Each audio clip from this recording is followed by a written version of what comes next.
نحمده ونستعينه ونستغفره ونعوذ بالله من شرور أنفسنا ومن سيئات أعمالنا من يهده الله فلا مضل له ومن يضلل فلا هادي له وأشهد أن لا إله إلا الله وحده لا شريك له وأشهد أن محمدا عبده ورسوله من يطع الله ورسوله فقد رشد واهتدى ومن يعص الله ورسوله فقد ضل وغوى ولا يضر الله شيئا.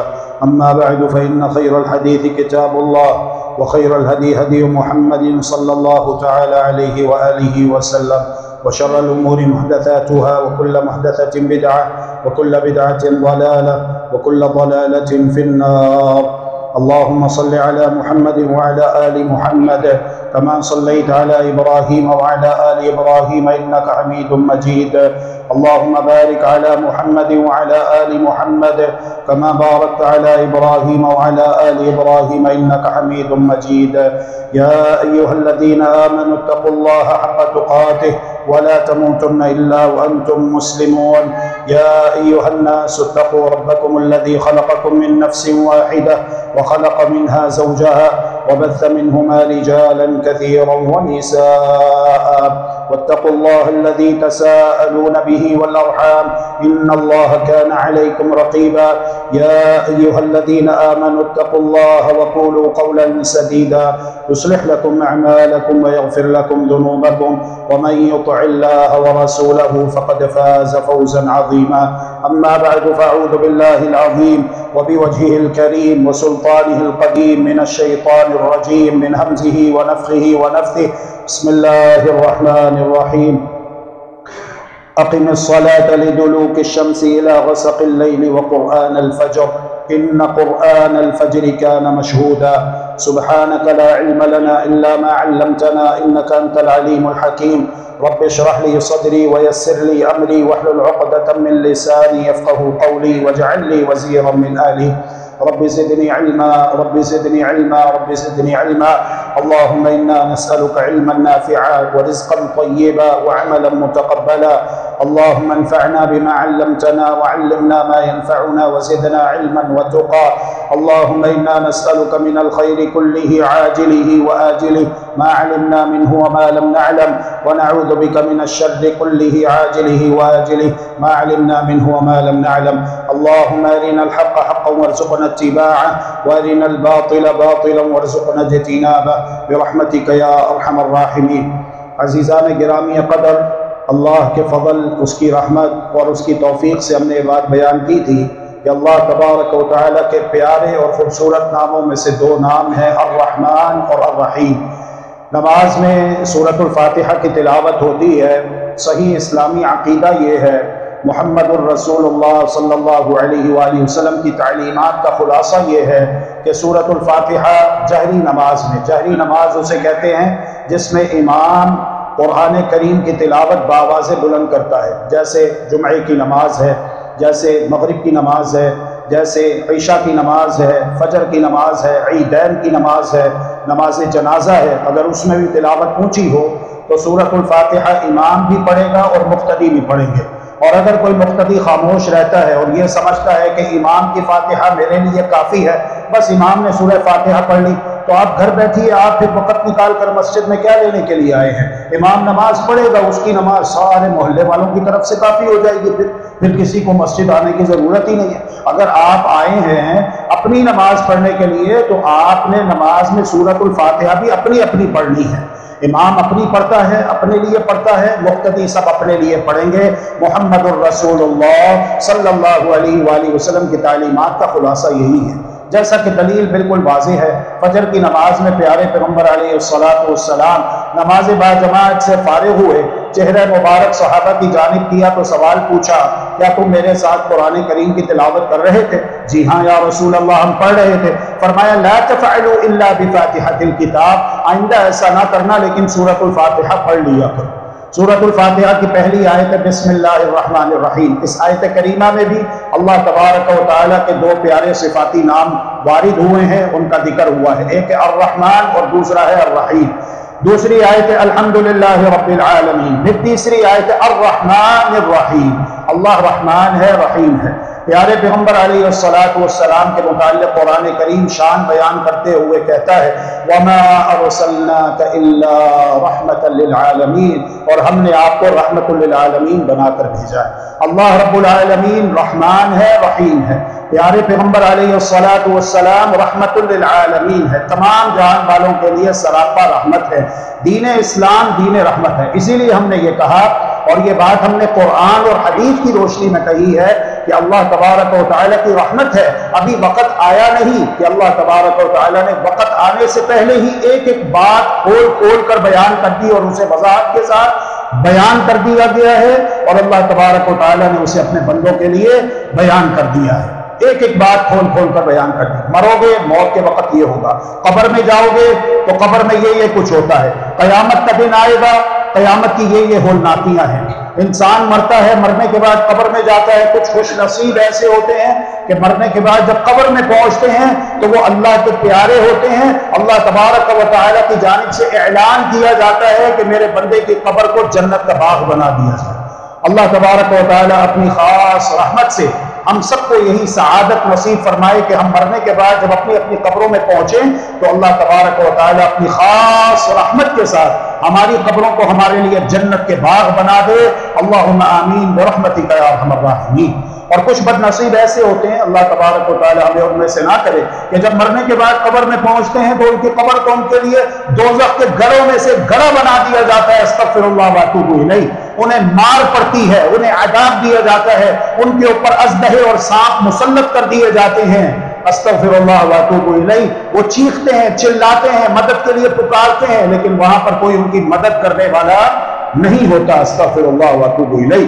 تو اسی لیے ہم نے کہا کہ یہ اللہ تبارک و تعالیٰ کی رحمت ہے، ہر مسلمان کو خاص طور پر اور ہر انسان کو عام طور پر اس کے اوپر غور کرنا چاہیے، کیونکہ موت برحق ہے۔ بڑے بڑے بادشاہ آئے، بڑے بڑے حکمران آئے، بڑے بڑے وزیر آئے، بڑے بڑے سفیر آئے، بڑے بڑے مشیر آئے، بڑے بڑے درباری آئے، کتنی خلق مخلوقات اس دنیا میں جب سے یہ کائنات بنی ہے آئے ہیں، آنے جانے کا سلسلہ لگا ہوا ہے، اور یہ جاری رہے گا جب تک قیامت نہیں آ جاتی۔ ہم لوگ جو موجود ہیں، ہمارا بھی وقت مقرر ہے۔ ہمارا جسم ایک ٹائم مشین ہے، ہمارا جسم ایک ٹائم مشین ہے۔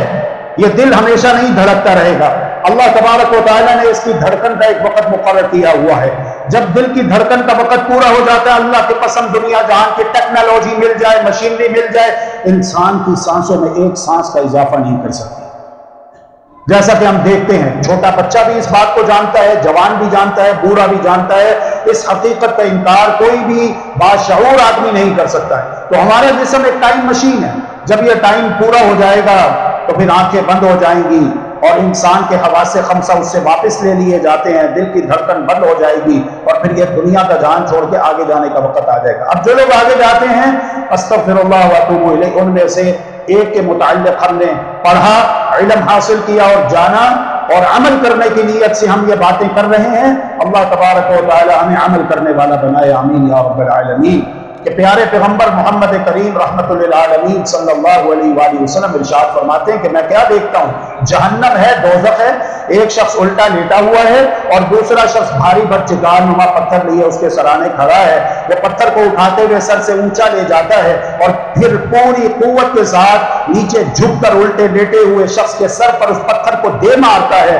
اتنی قوت کے ساتھ پتھر مارتا ہے کہ اس کا سر کچل کے رکھ دیتا ہے۔ پتھر لڑکتا ہوا دور جا گرتا ہے، مارنے والا پتھر کے تعاقب میں جاتا ہے۔ جتنی دیر میں پتھر لے کر واپس آتا ہے اتنی دیر میں نیچے الٹے لیٹے ہوئے شخص کا سر اپنی پہلی اصل حالت پہ لوٹ چکا ہوتا ہے۔ وہ دوبارہ اسی پوزیشن میں آتا ہے، پتھر مار کے اس کا سر کچل کے رکھ دیتا ہے، اور پھر اس کے بعد یہی سلسلہ تعذیب جاری و ساری رہے گا تب تک جب تک قیامت قائم نہیں ہو جاتی۔ پیارے پیغمبر علیہ السلام ارشاد فرماتے ہیں، میں نے کہا سبحان اللہ، اللہ پاک ہے، اللہ پاک ہے، اللہ رب العالمین کسی پر ظلم نہیں کرتا۔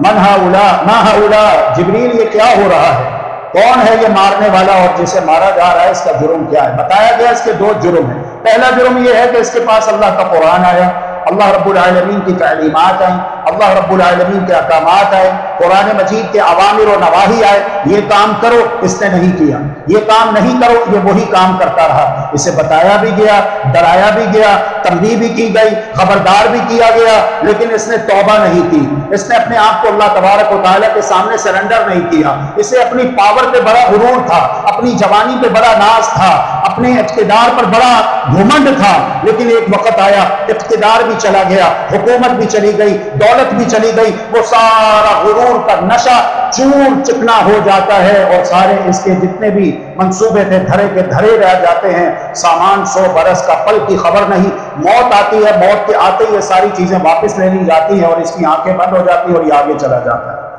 تو اس کا پہلا جرم یہ ہے کہ اس نے اللہ تبارک و تعالیٰ کے قرآن کا انکار کیا۔ اور میرے عزیزوں، میرے پیاروں، میں نے آپ کو یہ بتایا تھا اللہ کی توفیق سے کہ قرآن مجید کا انکار کرنا اس کے کئی ایک معنی ہے۔ ایک معنی تو یہ ہے کہ قرآن مجید کو یاد کر کے بھلا دینا۔ دیکھو کتنی بڑی نعمت ہے، کتنی بڑی سعادت ہے کہ اللہ تبارک و تعالیٰ کسی کے سینے میں قرآن مجید کو محفوظ کر دے۔ اللہ اکبر۔ اب جس سینے کا انتخاب اللہ تبارک و تعالیٰ نے قرآن کے لیے کیا ہے، اس کی بھی کچھ ذمہ داریاں بنتی ہیں کہ نہیں بنتی؟ اس کی بھی ذمہ داری ہے کہ اللہ تبارک و تعالیٰ نے جسے ایک مرتبہ قرآن مجید کو سورۃ الفاتحہ سے لے کر سورۃ الناس تک زبانی یاد کرنے کی سعادت اور توفیق عطا فرما دی ہے، اب اس کو چاہیے کہ وہ ساری زندگی قرآن مجید کو پڑھتا رہے، پڑھتا رہے، پڑھتا رہے، بار بار دہراتا رہے، دہراتا رہے، دہراتا رہے۔ محمد الرسول اللہ صلی اللہ علیہ وآلہ وسلم ارشاد فرماتے ہیں، تعاہدوا هذا القرآن، اس قرآن مجید کو مضبوطی سے پکڑو، اس قرآن مجید کو مضبوطی سے تھامے رکھو۔ فَإِنَّهُ أَشَدَّ تَفَلُّتًا مِنَ الْإِبِلِ، تمہارا اونٹ رسی توڑوا کر اتنی تیزی سے نہیں بھاگتا جتنی تیزی کے ساتھ یہ قرآن چلا جاتا ہے، بھول جاتا ہے اگر اسے پڑھا نہ جائے اور یاد رکھا نہ جائے۔ تو ذمہ داری بنتی ہے جس نے اس کو یاد کیا ہے زبانی، صرف یہ نہیں کہ نام کے حافظ صاحب، حافظ صاحب، حافظ صاحب، حافظ صاحب، اچھا جی حافظ صاحب ہیں آپ؟ ہاں جی ماشاءاللہ میں نے وہ 5 سال 10 سال پہلے قرآن یاد کیا تھا۔ اچھا ماشاءاللہ، مجھے قرآن مجید جہاں سے آپ کا دل کرتا ہے سنائیے۔ بسم اللہ الرحمن الرحیم، قل هو اللہ احد اللہ الصمد لم یلد ولم یولد ولم یکن لہ کفوا احد۔ حافظ صاحب قرآن سنائیے، قرآن یہ بھی قرآن ہے، الحمدللہ الحمدللہ یہ بھی قرآن ہے، لیکن آپ کو اللہ نے پورے 30 پارے زبانی یاد کرنے کی سعادت عطا کی ہے۔ قرآن مجید 28ویں پارے سے سنا دیجئے، 25ویں سے سنا دیجئے، 20ویں سے سنا دیجئے۔ وہ جی وہ مجھے یاد نہیں ہے، وہ بھول گیا، وقت ہی نہیں ملتا۔ انا للہ و انا الیہ راجعون، توبہ کر لو، توبہ کر لو، توبہ کر لو، ابھی وقت ہے، ابھی وقت ہے، ابھی وقت ہے۔ جب موت کا نقارہ بجے گا پھر انسان کہے کہ میں توبہ کرتا ہوں، تو محمد الرسول اللہ صلی اللہ علیہ وآلہ وسلم ارشاد فرماتے ہیں، ان اللہ تعالی یقبل توبۃ العبد ما لم یغرغر، بلا شک و شبہ اللہ سبحانہ و تعالی بندے کی توبہ قبول فرما لیتا ہے جب تک وہ غرغرہ نہیں کرتا۔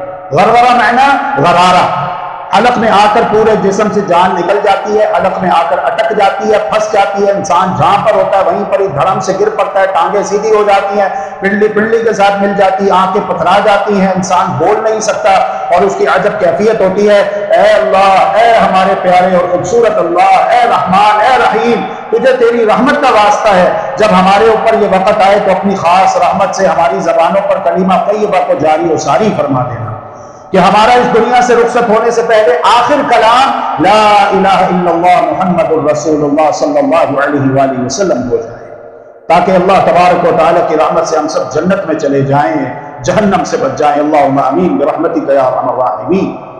تو رسول اکرم صلی اللہ علیہ وآلہ وسلم نے ارشاد فرمایا، اس قرآن مجید کو پڑھتے رہو، توبہ کر لو، ابھی وقت ہے، موت آئے گی اس وقت غرارہ جب شروع ہو جاتا ہے، غرغرے شروع ہو جاتے ہیں، حلق سے آواز آتی ہے، انسان کہتے ہیں اب میں توبہ کرتا ہوں، اب کوئی فائدہ نہیں ہے، اب کوئی فائدہ نہیں ہے، کوئی فائدہ نہیں ہے۔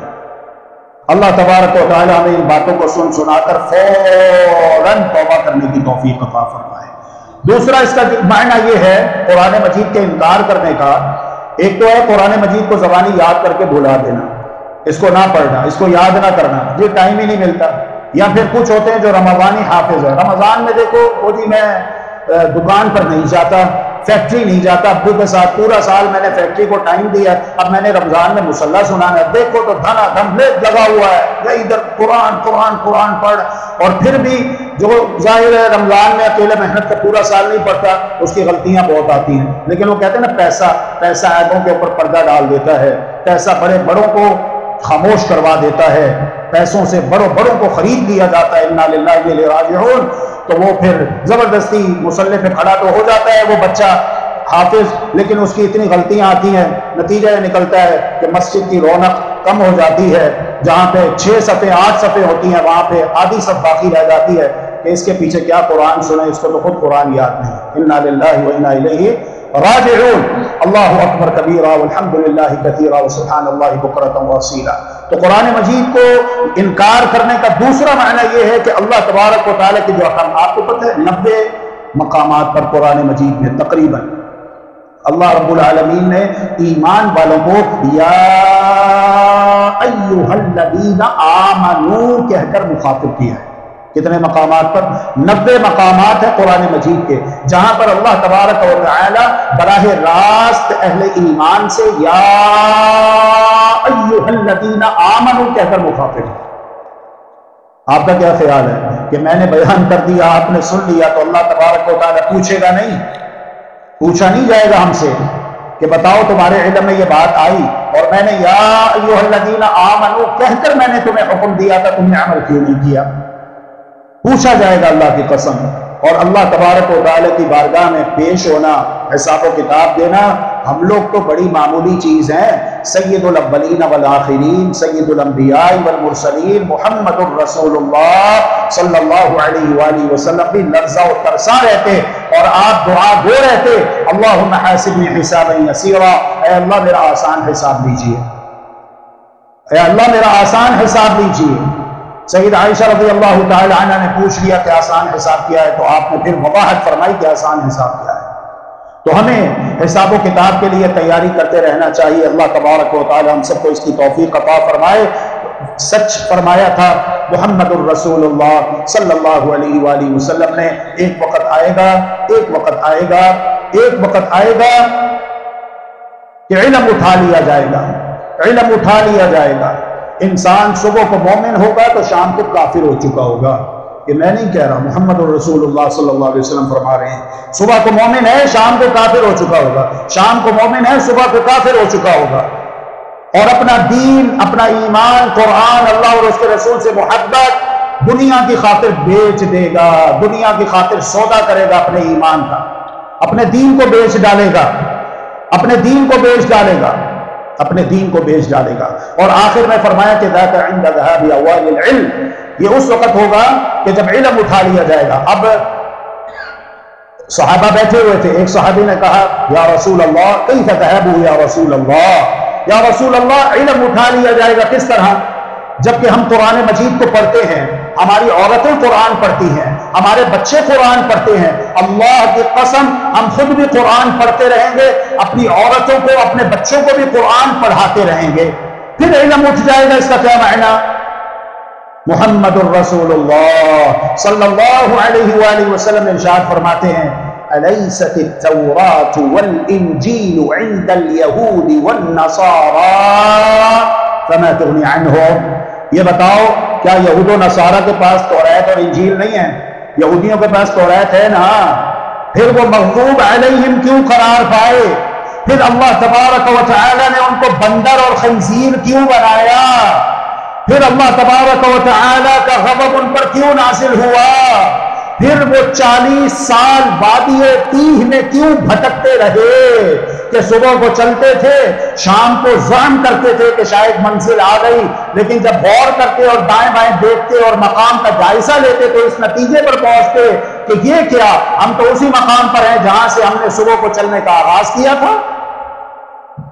حالانکہ ان میں 4000 نبی آئے، رسول آئے. پھر کیوں وہ مغضوب علیہم قرار پائے؟ جب بھی کوئی بھی مسلمان نماز پڑھتا ہے، سورۃ الفاتحہ کی تلاوت کرتا ہے، تو اللہ تبارک و تعالیٰ کی بارگاہ میں استدعا کرتا ہے، یہ دعا و فریاد کرتا ہے کہ اے میرے پروردگار اہدنا الصراط المستقیم۔ سوال روٹی کپڑے مکان کا نہیں ہے، اس کا فیصلہ تو ماں کے پیٹ میں ہو چکا۔ سوال میں یہ کر رہا ہوں، دعا و فریاد التجا استدعا میری یہ ہے کہ اللہ جب تک میں زندہ رہوں سیدھے راستے پر گامزن رہوں، مجھے سیدھے راستے پر چلائے رکھ، ثابت قدم رکھ، حتیٰ کہ اسی سیدھے راستے پر چلتے ہوئے میری تیرے ساتھ ملاقات ہو جائے۔ صراط الذین انعمت علیہم، راستہ ان کا جن پر تو نے انعام فرمایا، غیر المغضوب علیہم، اے اللہ مجھے ان کے راستے سے بچا لے جن پر تیرا غضب نازل ہوا، ولا الضالین، اور جو گمراہ ہوئے اللہ مجھے ان کے راستے سے بھی بچا لے۔ جن پر غضب نازل ہوا وہ کون ہے؟ یہودی۔ کیوں؟ ان کے پاس توریت ہے۔ کیوں؟ اس لیے کہ ان کے پاس علم آیا لیکن انہوں نے عمل نہیں کیا۔ تو پیارے پیغمبر علیہ السلام کیا سمجھانا چاہ رہے ہیں کہ جب میری امت کے پاس قرآن ہوگا اور یہ فخر کرتے رہیں گے ہمارے پاس قرآن ہے، ہم تو امت محمد ہیں، ہم تو امت قرآن ہیں، لیکن عمل نہیں کریں گے قرآن مجید کے اوپر، تو جس طرح وہ اللہ کے غضب کا نشانہ بنے ایسے یہ بھی اللہ کے غضب کا نشانہ بنیں گے۔ استغفر اللہ واتوب الیہ۔ یہ کون کہہ رہے ہیں؟ میرے عزیزوں، میرے پیاروں، یہ میری بات نہیں ہے، یہ محمد الرسول اللہ صلی اللہ علیہ وسلم کا سچا فرمان ہے۔ اور یہ بھی اللہ کی رحمت ہے کہ وقت آنے سے پہلے ایک ایک بات کھول کھول کر بیان کر دی گئی۔ یہ بھی اللہ کی رحمت ہے کہ ہماری ذلت اور رسوائی کے جو اصل اسباب ہیں ان کی پردہ کشائی کر دی گئی ہے اور ان کی حقیقت کو آشکار کر دیا گیا ہے، تاکہ کوئی یہ نہ کہے کہ کیا وجہ ہم کلمہ بھی پڑھتے ہیں، ہم مسلمان بھی ہیں، ہمارے پاس قرآن بھی ہے، ہم نبی کے امتی بھی ہیں، پھر بھی ہم ذلیل اور خوار ہو رہے ہیں، ڈالر کہاں پہنچ گیا، ہمارا پاکستانی روپیہ کہاں پہ آ گیا ہے، ہم لوگ پستی میں جا رہے ہیں، وہ لوگ عوج ثریا پہ ہیں، یہ کیا وجہ ہے؟ تو اس کے اسباب بیان ہو رہے ہیں، ڈالر کے اوپر جانے کے، روپے کے نیچے آنے کے اسباب بیان ہو رہے ہیں۔ باوجود اس کے کہ تم مسلمان ہو، تم کلمہ پڑھتے ہو، لیکن جب تم وہی کام کرنا شروع کر دو گے جو انہوں نے کیے ہیں تو پھر تمہارے دشمن کو اللہ تبارک و تعالیٰ تمہارے اوپر مسلط کر دے گا۔ شاید کہ تم توبہ کر لو، شاید کہ تم سنبھل جاؤ، شاید کہ تم اپنی اصلاح کر لو، شاید کہ تم سدھر جاؤ، شاید کہ تم قرآن اور سنت کی طرف، قرآن اور حدیث کی طرف، اللہ اور اس کے رسول کی طرف واپس آ جاؤ۔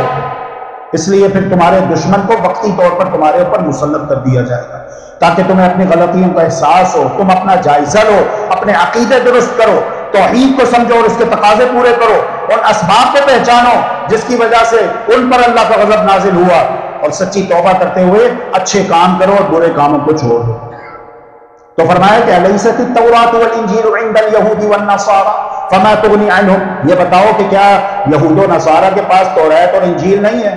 جی ہاں یا رسول اللہ ہے، وہ بڑا فخر کرتے ہیں ہمارے پاس توریت ہے، بائبل ہے، بلکہ دنیا بھر کے یہودی اکٹھے ہوئے غزہ میں جو ان کا معبد خانہ ہے وہاں پر فلسطین میں، اور وہ اونچی آواز سے دعائیں مانگ رہے ہیں، اپنے فوجیوں کی کامیابی کی دعائیں مانگ رہے ہیں، بائبل پڑھ پڑھ کے، توریت پڑھ پڑھ کے، ہل ہل کے، ٹکرے مار مار کے، وہ تو بڑا فخر کرتے ہیں۔ پھر کیا وجہ ہے کہ اللہ تبارک و تعالی ان پہ ناراض ہے اور ان کے بڑے بڑے تھنک ٹینکس اس بات کو مان رہے ہیں، جرنیلز، کمانڈرز جو گراؤنڈ میں اترتے ہیں، میدان میں اترتے ہیں، لڑتے ہوئے کہتے ہیں ہمیں نہیں پتا ہمارا مقابلہ کن کے ساتھ ہو رہا ہے، ہمیں یہ تو یقین ہو گیا کہ ہمارا مقابلہ کسی انسانوں کے ساتھ نہیں ہو رہا بلکہ جنات کے ساتھ ہو رہا ہے، ایسی مخلوق ہے جو نظر ہی نہیں آتی ہے۔ کیا ہے یہ؟ اللہ کی مدد ہے، یہ اللہ کی مدد ہے، یہ اللہ کی مدد ہے جو مسلمانوں کے ساتھ ہے۔ کون سے مسلمان؟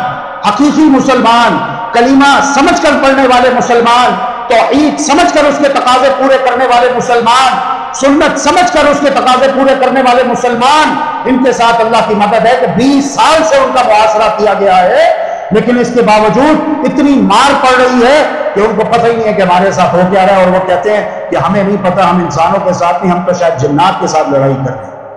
مدد آتی ہے اللہ کی، اللہ تبارک و تعالی مدد فرماتا ہے، لیکن جو قوم، اللہ اکبر، محمد الرسول اللہ صلی اللہ علیہ وآلہ وسلم ارشاد فرماتے ہیں ان اللہ یرفع بهذا الكتاب اقواما ويضع به آخرین، بلا شک و شبہ اللہ تبارک و تعالی قرآن کے ساتھ بہت ساری قوموں کو عروج عطا کرتا ہے اور بہت ساری قوموں کو زوال دے دیتا ہے۔ عروج ملتا ہے کن قوموں کو؟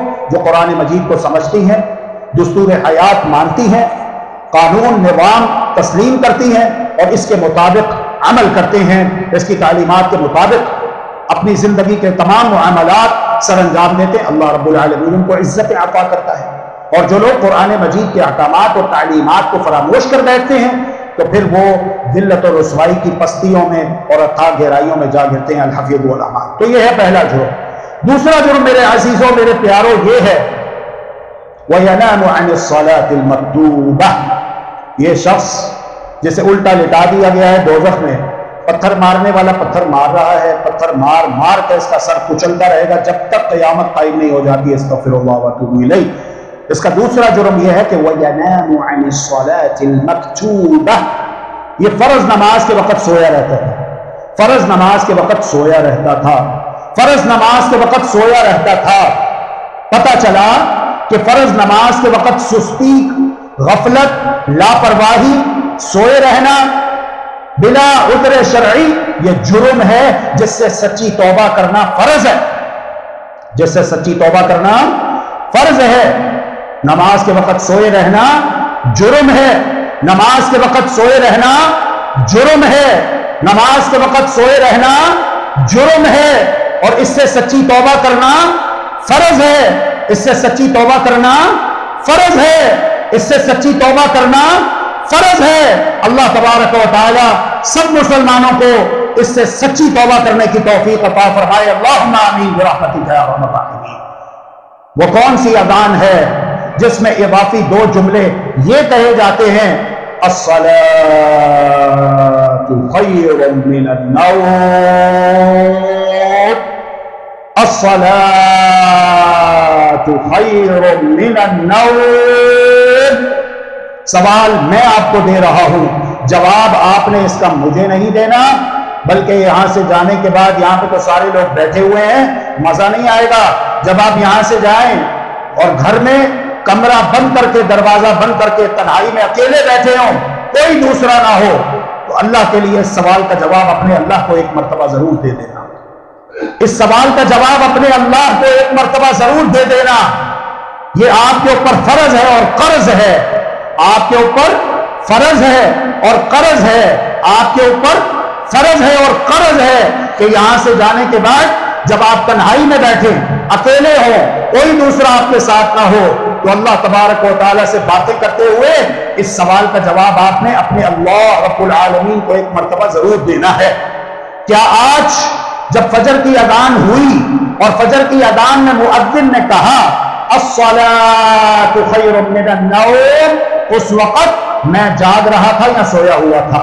کیا میں نے مؤذن کو فجر کی اذان میں 2 مرتبہ یہ جملے کہتے ہوئے سنا یا نہیں سنا؟ اور اسی سوال کا دوسرا لازمی حصہ اور جزو یہ ہے، کیا آج میں نے فجر کی نماز جماعت کے ساتھ پڑھی ہے یا نہیں پڑھی ہے؟ کیا آج میں نے فجر کی نماز جماعت کے ساتھ پڑھی ہے یا نہیں پڑھی ہے؟ کیا آج میں نے فجر کی نماز جماعت کے ساتھ پڑھی ہے یا نہیں پڑھی ہے؟ یہ سوال ہے یہاں سے جانے کے بعد، جب آپ اکیلے ہوں، تنہائی میں بیٹھے ہوں، کوئی دوسرا انسان آپ کے ساتھ نہ ہو، تو اس سوال کا جواب اللہ رب العالمین کو آپ نے ضرور دینا ہے۔ یہ آپ کے اوپر فرض بھی ہے اور آپ کے اوپر قرض بھی ہے۔ اللہ تبارک و تعالی ہم سب کو اس سوال کا درست جواب دینے کی توفیق عطا فرمائے۔ اس کا فائدہ یہ ہوگا، سیدنا عمر خطاب رضی اللہ تعالی عنہ کہا کرتے تھے حاسبوا انفسکم قبل ان تحاسبوا، لوگوں ایک حساب و کتاب تو وہ ہے جو قیامت کے دن اللہ تبارک و تعالی تمہیں تنہا اکیلا اپنی بارگاہ میں کھڑا کر کے تم سے لے گا۔ ایک حساب و کتاب وہ ہے جو دنیا میں تم خود کر لو، اور آج اگر تم خود اپنا حساب و کتاب کرو گے، اپنا احتساب نفس کرو گے، تو اس کا فائدہ یہ ہوگا کہ کل قیامت کے دن جب اللہ تبارک و تعالی کی بارگاہ میں تمہیں پیش کیا جائے گا، اکیلے تنہا فردن کوئی دوسرا تمہارے ساتھ نہیں ہوگا، نہ ماں، نہ باپ، نہ بیوی، نہ بچے، نہ بہن، نہ بھائی، نہ دوست، نہ رشتہ دار، نہ برادری، نہ کنبہ، نہ قبیلہ، نہ خاندان، نہ دوست احباب، نہ عہدے دار، نہ ادھر ادھر کا کوئی فلان اور علان، تنہا اکیلے ہر انسان کو اللہ کی بارگاہ میں پیش کیا جائے گا۔ اگر دنیا میں آج تم خود اپنا حساب کتاب کر لیتے ہو تو کل جب تمہیں پیش کیا جائے گا تو وہ حساب و کتاب تمہارا آسان ہو جائے گا۔ اور یہ حساب و کتاب یقیناً وہی کرے گا جسے اپنی آخرت کی فکر ہے۔ تو یہ آخرت کی جو فکر ہے، فکر آخرت، اللہ تبارک و تعالی ہم سب کے دلوں میں صحیح معنوں میں بیدار فرما دے، زندہ و جاوید فرما دے، کیونکہ اگر ابھی ہم سنبھل گئے، سدھر گئے، اپنی اصلاح کر لی، تو جب موت آئے گی تو انشاءاللہ اچھی موت آئے گی، جب قبر میں جائیں گے تو انشاءاللہ اللہ تبارک و تعالی ہماری قبروں کو ہمارے لیے جنت کے باغ بنا دے گا۔ یہ سوال فرض ہے اور قرض ہے ہر مسلمان کے اوپر، اس کا جواب آپ نے اللہ تبارک و تعالی کو ضرور دینا ہے۔ الصلاۃ خیر من النوم، اس کا معنی کیا ہے؟ الصلاۃ نماز، خیر بہت ہی بہتر ہے، بہت ہی بہتر ہے۔ عربک گرامر میں نکرہ عموم کا معنی دیتا ہے، خیر اتنا بہتر ہے، اتنا بہتر ہے، اتنا بہتر ہے کہ تم اندازہ نہیں کر سکتے۔ اللہ اکبر، اللہ اکبر، اللہ اکبر۔ فجر سے پہلے ادا کی جانے والی 2 سنتیں، نماز فجر سے ادا کی جانے والی جو پہلے 2 سنتیں ادا کی جاتی ہیں ان کی فضیلت، اور اگر کبھی کبھار پہلے نہیں ادا کر سکے تو میرے عزیزوں، میرے پیاروں، یہ مسئلہ بالکل غلط ہے کہ امام صاحب فرض نماز پڑھا رہے ہیں اور کوئی مختلف مسجد میں داخل ہو اور کونے میں جلدی جلدی جلدی جلدی بھولے ہوئے سانس کے ساتھ اور جلدی جلدی بے چینی بے سکونی کے ساتھ 2 سنتیں ادا کرے اور پھر نماز میں شامل ہو جائے، یہ بالکل غلط مسئلہ ہے۔ محمد الرسول اللہ صلی اللہ علیہ وسلم ارشاد فرماتے ہیں، اذا اقیمت الصلاۃ فلا صلاۃ الا المکتوبہ، جب فرض نماز کے لیے اقامت کہہ دی جائے تو پھر کوئی نماز نہیں ہوتی مگر وہ جس کے لیے اقامت کہہ دی گئی ہے۔ اس سے یہ پتا چلا کہ اگر فرض شروع ہو چکے ہیں اور آپ نے ابھی فجر کی سنتیں نہیں پڑھی، کوئی بات نہیں، پریشان کیوں ہوتے ہیں؟ جب نماز پڑھ کے فارغ ہوں گے تب مسجد کے کونے میں جا کے پڑھ لیجیے گا، کوئی حرج نہیں۔ محمد الرسول اللہ صلی اللہ علیہ وسلم نماز پڑھا کر فارغ ہوئے، چہرہ مبارک صحابہ کی جانب کیا، دیکھا کہ ایک صحابی نماز پڑھ رہے ہیں، ان سے پوچھا کیا تم نے فجر کی نماز ہمارے ساتھ نہیں پڑھی؟ انہوں نے کہا جی ہاں یا رسول اللہ۔ فرمایا پھر یہ 2 رکعتیں کیسی پڑھی ہیں؟ یا رسول اللہ فجر سے پہلے سنتیں آج میں نہیں پڑھ سکا، جب مسجد میں آیا ہوں نماز با جماعت شروع ہو چکی تھی تو میں آپ کے ساتھ نماز با جماعت میں شامل ہو گیا، یہاں تک کہ میں نے آپ کے ساتھ مکمل نماز ادا کی اور اب میں نے وہ 2 سنتیں ادا کی ہیں۔ محمد الرسول اللہ صلی اللہ علیہ وآلہ وسلم خاموش ہے، اور اسے کہتے ہیں حدیث تقریری۔ حدیث تقریری، حدیث تقریری کا معنی کیا ہوتا ہے کہ پیارے پیغمبر علیہ الصلوۃ والسلام کے سامنے کوئی عمل ہوا لیکن آپ نے خاموشی اختیار فرمائی، معنی یہ عمل درست ہے، یہ عمل سنت کے مطابق ہے، یہ عمل دین کے مطابق ہے، یہ عمل شریعت کے مطابق ہے۔ اگر یہ عمل دین کے مطابق نہ ہوتا، شریعت کے مطابق نہ ہوتا، پیارے پیغمبر کی تعلیمات کے مطابق نہ ہوتا تو آپ کبھی بھی خاموش نہ رہتے بلکہ اصلاح فرماتے، لیکن اگر آپ خاموش رہ گئے ہیں تو اس کا معنی یہ ہے کہ عمل درست ہے۔ اتنی فضیلت ہے ان 2 سنتوں کی کہ محمد الرسول اللہ صلی اللہ علیہ وآلہ وسلم بِأَبِي وَهُوَ وَأُمِّي فرماتے ہیں رکعتا الفجر خیر من الدنیا وما فیہا، فجر کی 2 رکعتیں دنیا وما فیہا سے بہتر ہیں۔ اللہ اکبر۔ دنیا کے تمام خزانے، دنیا کی تمام دولتیں، دنیا کے تمام قیمتی ترین اثاثہ جات ایک جانب ہیں اور دوسری جانب فجر کی 2 سنتیں ہیں۔ فرمایا کہ یہ 2 سنتیں اللہ اکبر دنیا وما فیہا سے بہتر ہیں۔ اللہ اکبر۔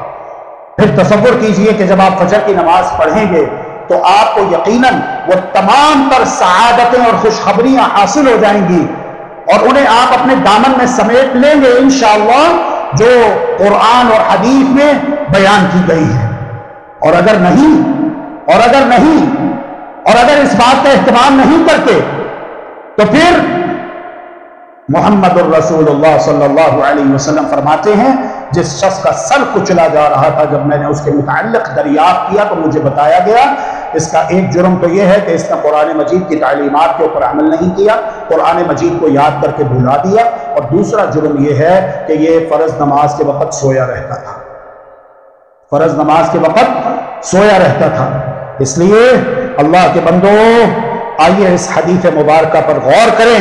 كان رسول الله صلى الله عليه وسلم يكره النوم قبل العشاء والحديث بعدها، پیارے پیغمبر علیہ الصلوۃ والسلام نماز عشاء سے پہلے سونے کو مکروہ جانتے، ناپسند فرماتے، اور نماز عشاء کے بعد گفتگو کرنے کو ناپسند کرتے۔ لہذا میرے عزیزوں، میرے پیاروں، جب ہم اس سنت مبارکہ پر عمل کریں گے کہ نماز عشاء کو مسجد میں آ کر جماعت کے ساتھ ادا کریں اور اپنی یہ روٹین بنا لیں کہ جتنی بھی اپنی مصروفیات ہیں، پروگرامز ہیں، شادی بیاہ کے، ولیمے کی تقریبات ہیں، جو بھی معاملات ہیں ہمارے پروگرامز ہیں، وہ عشاء سے پہلے پہلے فارغ ہو جائیں، دن میں فارغ ہو جائیں، نماز عشاء کے بعد جلدی سونا ہے تاکہ صبح کو جلدی اٹھنا ہے، اللہ تبارک و تعالیٰ کے ساتھ ملاقات کرنی ہے، جو شہنشاہ کائنات ہے اس کے دربار میں حاضری دینی ہے، اس کے دربار میں حاضر ہونا ہے۔ یہ ہمارے اوپر فرض ہے، یہ ہمارے اوپر فرض ہے، یہ ہمارے اوپر فرض ہے کہ وہ اللہ تبارک و تعالیٰ جس نے ساری رات ہمیں میٹھی نیند دی، پیاری نیند دی کہ دن بھر کی تھکاوٹ دور کر کے الحمدللہ ہم فریش ہو کے تازہ دم ہو کے نیند سے بیدار ہوتے، ہم سو رہے تھے غفلت میں تھے، وہ اللہ تبارک و تعالیٰ ہے جس نے ہمیں تھامے رکھا، گرنے نہیں دیا۔ ہم سو رہے تھے لیکن اللہ کی رحمت سے ہمارا دل دھڑکتا رہا، ہم سو رہے تھے لیکن اللہ کی رحمت سے کروٹیں تبدیل کرتے رہے۔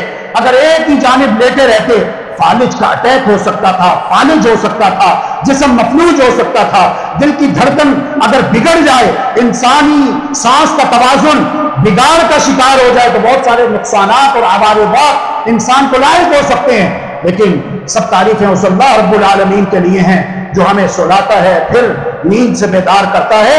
اس اللہ تبارک و تعالیٰ کا یہ حق ہے ہمارے اوپر کہ ہم اسے جب تک زندہ ہیں، دن میں بھی، دوپہر میں بھی، شام میں بھی، رات میں بھی، گھر میں بھی، آفس میں بھی، اپنے علاقے میں، اپنے ملک میں، بیرون ملک کہیں بھی جاتے، ہر وقت، ہر لمحہ، ہر لحظہ، ہر آن اللہ تبارک و تعالیٰ کو یاد رکھیں۔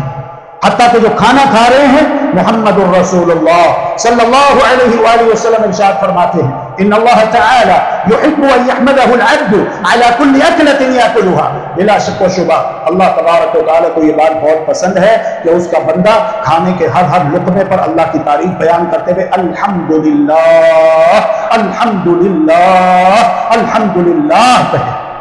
اللہ تبارک و تعالی ہم سب کو صحیح معنوں میں اپنا مطیع و فرما بردار، ایماندار، وفادار، شکر گزار بندہ بنا دے، کیونکہ اللہ رب العالمین قرآن مجید میں یہ فرما چکا ہے ما یفعل اللہ بعذابکم ان شکرتم وآمنتم۔ اے دنیا والو، اللہ تبارک و تعالی تمہیں عذاب دے کر کیا کرے گا، لیکن شرط یہ ہے کہ تم اس کے شکر گزار ایماندار بندے بن جاؤ۔ اگر تم اللہ کے ایماندار شکر گزار بندے بن جاتے ہو تو فرمایا ما یفعل اللہ بعذابکم، اللہ تبارک و تعالی تمہیں عذاب دے کر کیا کرے گا، کیا فائدہ اللہ تبارک و تعالی کو ہوگا تمہیں عذاب دے کر، ما یفعل اللہ بعذابکم۔ لیکن شرط کیا ہے، ان شکرتم وآمنتم، کہ تم اس کے شکر گزار ایماندار بندے بن جاؤ۔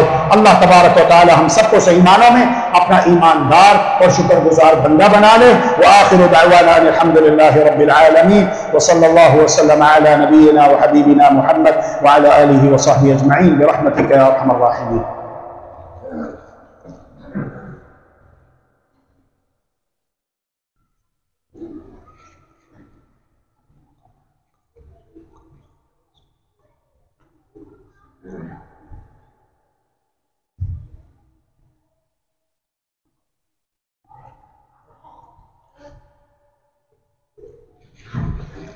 بسم اللہ الرحمن الرحیم، الحمد للہ والصلاة والسلام علی رسول اللہ وعلی آلہ وصحبہ ومن والاه وبعد۔ سبحانک لا علم لنا الا ما علمتنا انک انت العلیم الحکیم۔ رب اشرح لي صدری ويسر لي امری واحلل عقدۃ من لسانی یفقهوا قولی واجعل لي وزیرا من اہلی رب زدنی علما رب زدنی علما رب زدنی علما۔ اللهم انا نسألك علما نافعا ورزقا طیبا وعملا متقبلا۔ اللهم ارنا الحق حقا وارزقنا اتباعه وارنا الباطل باطلا وارزقنا اجتنابه برحمتك یا ارحم الراحمین۔ احباب گرامی قدر، جرابیں سردیوں کے موسم میں پہننا یہ بھی اللہ تبارک و تعالیٰ کی ایک نعمت ہے جو اللہ تبارک و تعالیٰ نے ہمیں سردی سے بچاؤ کے لیے عطا کی ہے۔ اگر آپ صبح فجر کی نماز کے لیے وضو کرتے ہیں مکمل الحمدللہ، ہاتھ دھونے سے لے کر پاؤں کے دھونے تک سنت کے مطابق آپ نے وضو کیا ہے تو آپ اپنے پاؤں خشک کر کے، پاؤں کی انگلیاں خشک کر کے جرابیں پہن لیجئے۔ اس کے بعد آپ جب ظہر کے لیے وضو کریں تو جرابیں اتارنے کی کوئی ضرورت نہیں ہے آپ کو، آپ جرابوں پر مسح کر لیجئے۔ عصر کے لیے بھی، مغرب کے لیے بھی، عشاء کے لیے بھی کب تک کر سکتے ہیں؟ مسافر کے لیے 3 دن اور 3 راتیں ہیں، اور مقیم کے لیے 1 دن اور 1 رات ہے، 1 دن اور 1 رات ہے۔ اگر آپ نے جرابیں پہنی ہیں فجر میں اور آپ نے پہلی مرتبہ جرابے پہننے کے بعد جب وضو کیا ہے اور جہاں پر آپ نے مسح کیا وہاں سے آپ کی 24 گھنٹے مدت اسٹارٹ ہو جاتی ہے، اب آپ کر سکتے ہیں۔ ویسے عموماً اتنا چلتا نہیں ہے، رات کو سونے سے پہلے جرابیں اتار دیں تو بہتر ہے، ورنہ غبار دماغ کو چڑھتا ہے اور انسان سکون کی نیند نہیں لے سکتا۔ تو رات کو اتار دیجئے جرابیں صاف پہنیے، روزانہ جرابوں کا جوڑا بدلیے، گندی جرابیں پہننا، بدبو والی پہننا اور انہیں پہن کر مسجد میں آنا یہ بہت بری بات ہے۔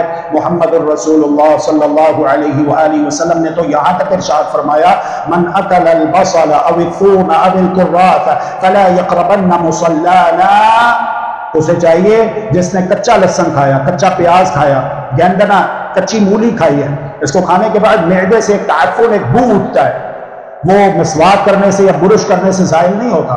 جو لوگ سگریٹ پیتے ہیں، جو لوگ نسوار استعمال کرتے ہیں، جو لوگ یہ پوڈ کا استعمال کرتے ہیں، استغفر اللہ واتوب الیہ، اور حرام پیسہ اس کے اوپر لگاتے ہیں، حالانکہ یہ حرام ہے، حرام ہے، حرام ہے۔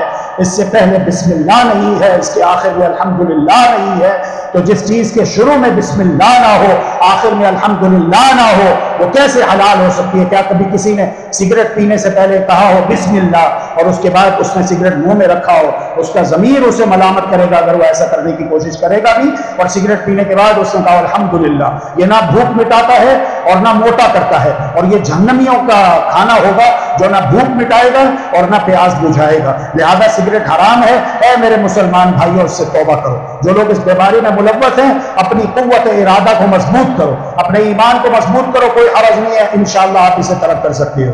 تو اگر مسئلہ یہ ہے کہ کچا لہسن جو کہ حلال ہے، کچا پیاز جو کہ حلال ہے، اور مولی جو کہ حلال ہے، اگر کوئی کچی کھاتا ہے اور مسجد میں آتا ہے اور اس کے معدے سے تعفن اور بو اٹھتا ہے، فرشتے اسے اذیت محسوس کرتے ہیں، محمد الرسول اللہ صلی اللہ علیہ وسلم نے منع فرمایا ایسی حالت میں مسجد آنے سے، تو پھر گندی جرابیں پہن کر نہ آنا، جس سے ساتھ والے نمازی کو تکلیف ہو، یا وہ مسجد کے جو کارپیٹ ہوتے ہیں اس میں اس کی بو پھیل جائے اور جو سجدہ کرے گا اس کو عجیب سا فیل ہو، بے ہوش ہونے والا ہو جائے، یہ اچھی بات نہیں ہے۔ مسجد کی صفائی ستھرائی کا خیال رکھنا یہ سب نمازیوں کے اوپر فرض ہے اور یہ سب نمازیوں کی ذمہ داری ہے۔ جس طرح آپ اپنے گھر کو صاف ستھرا رکھتے ہیں ایسے اللہ کے گھر کو بھی صاف ستھرا رکھیں۔ ان اللہ یحب التوابین ویحب المتطہرین، بلا شبہ اللہ سبحانہ و تعالی محبت کرتا ہے بہت زیادہ توبہ کرنے والوں کے ساتھ، اور پاک صاف رہنے والوں سے بھی اللہ رب العالمین کو محبت ہے۔ اللہ تبارک و تعالی ہم سب سے راضی ہو، اللہ تبارک و تعالی ہمارے اندر جنتیوں والی اچھی صفات پیدا فرمائے تاکہ ہم سب جنت الفردوس میں بغیر حساب اور عذاب داخل کر دیا جائیں، اور اللہ تبارک و تعالی ہمیں جہنمیوں دوزخیوں کی بری صفات سے، فاسد عقائد و نظریات سے، باطل افکار سے محفوظ رکھے تاکہ ہم سب جہنم کی آگ سے، دوزخ سے نجات پا جائیں۔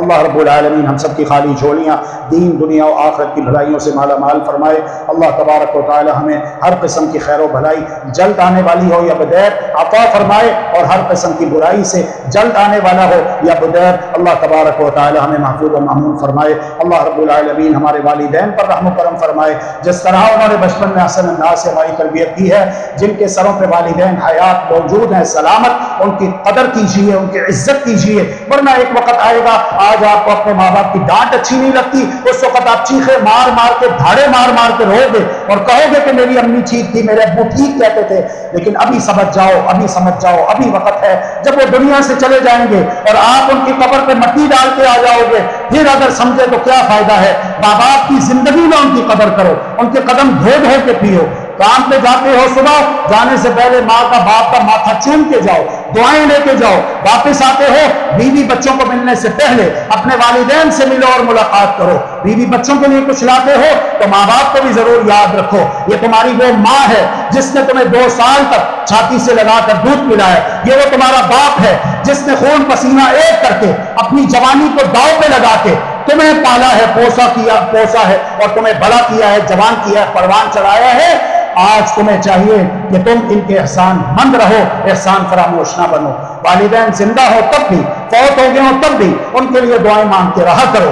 رب ارحمہما کما ربیانی صغیرا، اے میرے پروردگار میرے والدین دونوں پر رحمت فرما، جس طرح بچپن میں انہوں نے میری تربیت کی، مجھے پالا پوسا بڑا کیا، جوان کیا، پروان چڑھایا۔ اے اللہ ہم سب سے راضی ہو جا۔ ربنا آتنا فی الدنیا حسنہ وفي الآخرة حسنة وقنا عذاب النار.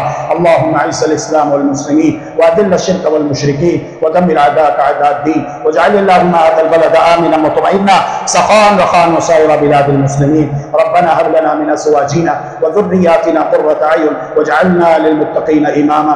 اللهم عليك بأعداء الدين، اللهم عليك بأعداء الدين، اللهم عليك بأعداء الدين. اللهم خذهم أخذ عزيز مقتدر، اللهم خذهم أخذ عزيز مقتدر. اللهم احصهم عددا واقتلهم بددا ولا تغادر منهم أحدا.